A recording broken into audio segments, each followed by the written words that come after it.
दुनिया भर में फिनलैंड मुख्तलिफ चीजों के लिए जाना जाता है, जैसा कि heavy metal bands, unique bus stop और नोकिया जो उस वक्त दुनिया में 1 लाख से ज्यादा मुलाजिमीन रखता था और $29 बिलियन से ज्यादा सालाना आमदन पर फख्र करता था। अगर आपकी उम्र 30 साल से ज्यादा है तो आपने अपनी जिंदगी में किसी वक्त नोकिया का सेल फोन लाजमी इस्तेमाल किया होगा। तो ये शायद हो सकता है कि आपका पहला मोबाइल हो, जो कि उस वक्त दुनिया की पहले नंबर पर रहने वाली और सेल फोन सबसे ज्यादा फरोख्त करने वाली कंपनी नोकिया ने बनाया था। नोकिया एक आलमी ताकत बन चुका था, लेकिन तारीख में इसकी शुरुआत इतनी ही अनोखी है जितनी इस मुल्क में। यहाँ से ये सब शुरू हुआ है। इस वीडियो में हम नोकिया के अरूज का जायजा लेंगे और ये किस तरह मोबाइल फोन टेक्नोलॉजी में आलमी रहनुमाओं में से एक बन गया और किस तरह टॉप मोबाइल जायंट कंपनी जवाल का शिकार हो गई। 1865 में फ्रेडरिक ने फिनलैंड में एक पेपर मिल बनाई और 1868 में उसने नोकिया शहर के करीब एक दूसरी मिल बनाई। 3 साल बाद 1871 में अपने दोस्त लियो के साथ मिलकर फ्रेडरिक ने नोकिया एबी के नाम से एक मुश्तरका कंपनी बनाई। फ्रेडरिक रिटायर हो चुके थे और लियो 1896 में कंपनी के चेयरमैन बन गए। अपनी दोस्त की रिटायरमेंट के बाद लियो ने 1902 में नोकिया एबी के ऑपरेशन को इलेक्ट्रिसिटी की पैदावार में तोसीह दी। फ्रेडरिक जो कि इस हक में नहीं थे, लेकिन इस पर काम जारी रहा। 1922 में नोकिया एबी जो कि वर्ल्ड वार 1 की वजह से दिवालिया होने के करीब थी, उसी को बचाने के लिए फिनिश रबर वर्क कंपनी ने नोकिया एबी को खरीद लिया। 1930 की दहाई में दीगर खिदमात के अलावा इलेक्ट्रिसिटी की फराहमी से फायदा उठाने के लिए नोकिया के इलाके में मुंतकिल होने के बाद फिनिश रबर वर्क्स में तेजी से इजाफा हुआ। 1930 की दहाई से लेकर 1990 की दहाई तक नोकिया ने शहरियों और मिलिट्री दोनों के लिए सांस लेने वाले आलात भी बनाए। 1967 में नोकिया के एक टर्निंग पॉइंट आया जब 3 कंपनी जिसमें Nokia AB, Finnish Rubber Works, कैपिलिटी हार्ड एक दूसरे के साथ मर्ज हो गई, जिसने नोकिया कॉर्पोरेशन को जन्म दिया, जिसे आज हम नोकिया के नाम से जानते हैं। नोकिया कॉर्पोरेशन ने अपने आप को 4 बड़े कारोबार में, जिसमें रबर, केबल, जंगलात और इलेक्ट्रॉनिक्स में दोबारा तश्कील दिया। नोकिया ने फिनलैंड के डिफेंस फोर्स के लिए कम्युनिकेशन डिवाइसेस और M61 गैस मार्क्स भी बनाने शुरू कर दिए। इस मुकाम से नोकिया ने आहिस्ता आहिस्ता टेलीकॉम इंडस्ट्री में ज्यादा तवज्जो देनी शुरू कर दी, क्योंकि उस वक्त भी इसका इस्तेमाल नहीं किया गया था। कैरी ने 1977 में CEO की नशिस्त संभाल ली और नोकिया को तब्दील कर दिया। CEO की हैसियत से अपने वक्त के दौरान नोकिया ने 1984 में टेलीविजन बनाने वाली कंपनी सेलुरा को हासिल कर लिया। नोकिया ने 1985 में उस वक्त इलेक्ट्रॉनिक्स और कंप्यूटर बनाने वाली कंपनी लक्सोर एबी को भी हासिल कर लिया और फिर 1987 में फ्रेंच टेलीविजन कंपनी ओसेनी को भी। यह रुझान उस वक्त भी जारी रहा जब नोकिया ने मोबाइल फोन बनाने वाली कंपनी मोबिरा को भी हासिल कर लिया, जिससे कंपनी को मुस्तकबिल में अपने गोल्डन इरा में दाखिल होने में मदद मिली। मोबिरा के साथ नोकिया ने अपना पहला मोबाइल मोबिरा सेनेटर 1982 में लॉन्च किया, लेकिन सब कुछ ठीक नहीं था। कैरी ने 11 दिसंबर 1988 को खुदकुशी कर ली। इसके पीछे की वजह अभी तक कोई नहीं जान सका। कैरी के बाद साइमो CEO बन गए। साइमो के अपॉइंटमेंट के बाद एक बहुत बड़ा मंसूबा बनाया गया। कंपनी के अंदर बहुत से ग्रुप को अलग कर दिया गया। फिनिश रबर वर्क को नोकिया से अलग कर दिया जाता है। कंप्यूटर डिवीजन नोकिया डाटा 1991 में यूके में कायम इंटरनेशनल कंप्यूटर लिमिटेड को फरोख्त करने का मंसूबा बना लिया। ऐसा लग रहा था कि नोकिया माली तौर पर जद्दोजहद कर रहा है। इसके नतीजे में नोकिया के स्टॉक मार्केट में कीमतें गिर गई और सोवियत यूनियन के खत्म होने की वजह से कंपनी की तकलीफ में मजीद इजाफा हुआ, क्योंकि ये नोकिया का एक बड़ा कस्टमर था। 1992 में M.A. जोरमा ओलिना ने CEO के तौर पर साइमो की जगह ले ली। उन्होंने नोकिया के मोबाइल फोन डिवीजन को फरोख्त करने के ख्याल की मुखालफत की और उसे टेलीकॉम बेस्ड कंपनी में तब्दील कर दिया। ये फैसला नतीजतन खैर साबित हुआ और नोकिया को फिर से गोल्डन इरा में दाखिल होने में मदद मिली। 1992 में नोकिया का पहला GSM फोन नोकिया 1011 लॉन्च किया गया, जिसे फिनलैंड के प्राइम मिनिस्टर हैरी ने दुनिया की पहली GSM कॉल करने के लिए इस्तेमाल किया गया। इस वाकये के बाद नोकिया का नाम जंगल की तरह पूरी दुनिया में फैल गया। 1998 में नोकिया ने मोटोरोला को पीछे छोड़ दिया और दुनिया में नंबर 1 फोन बनाने वाली कंपनी बन गई और नोकिया एक घरेलू नाम बन चुकी थी और मार्केट में अपनी पकड़ मजबूत करता गया। नोकिया इनोवेशन में अलंबरदार होता गया और ये जानते हुए कि मोबाइल फोन फ्यूचर है, और उसने इस मौके का भरपूर फायदा उठाया। अगले कुछ सालों में नोकिया ने बहुत से मुख्तलिफ मोबाइल फोन लॉन्च किए। नोकिया मोबाइल पर कैमरा मुतारफ करवाने वाली पहली कंपनी बन गई। 2007 में नोकिया का मार्केट शेयर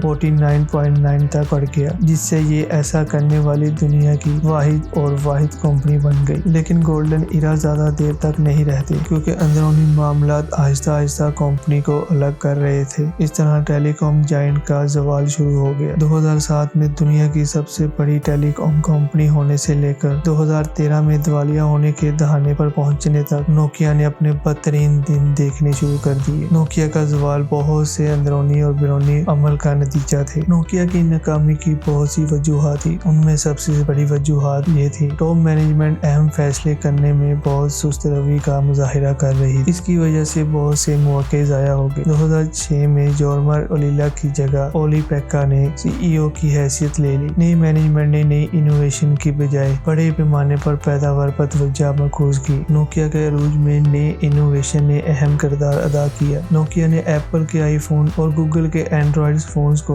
मुकाबले के तौर पर कबूल करने से इनकार कर दिया। उनका ख्याल था कि कोई भी कंपनी हमारे मार्केट शेयर के करीब नहीं आ सकती। जब नोकिया को अपनी गलती का एहसास हुआ तो तब तक बहुत देर हो चुकी थी। उस वक्त तक एप्पल और गूगल मार्केट में अपना नाम बना चुके थे और उनका मार्केट शेयर मुसलसल कम होता गया। नोकिया का सिम्बियन ऑपरेटिंग सिस्टम पुराना था और एंड्रॉइड और iOS का कोई मुकाबला नहीं था। 2010 में स्टीफन नोकिया के नए CEO बन गए। एक साल बाद नोकिया ने माइक्रोसॉफ्ट के साथ पार्टनरशिप करने का ऐलान किया और फोन के लिए विंडोज ऑपरेटिंग सिस्टम को अपनाया। ये फैसला नोकिया को स्मार्टफोन ब्रांड के तौर पर बहाल करने की उम्मीद पर लिया गया। विंडोज फोन के साथ बुनियादी मसला एप्लीकेशन की महदूद तादाद थी। नोकिया के फरोख्त में 2012 और 2013 में मजीद कमी वाक़ई हुई। नोकिया की हालत इस हद तक बिगड़ गई थी कि वो दिवालिया होने के करीब था। ऐसी सूरत से बचाने के लिए माइक्रोसॉफ्ट ने कदम बढ़ाया और नोकिया के मोबाइल फोन डिवीजन को $7.2 बिलियन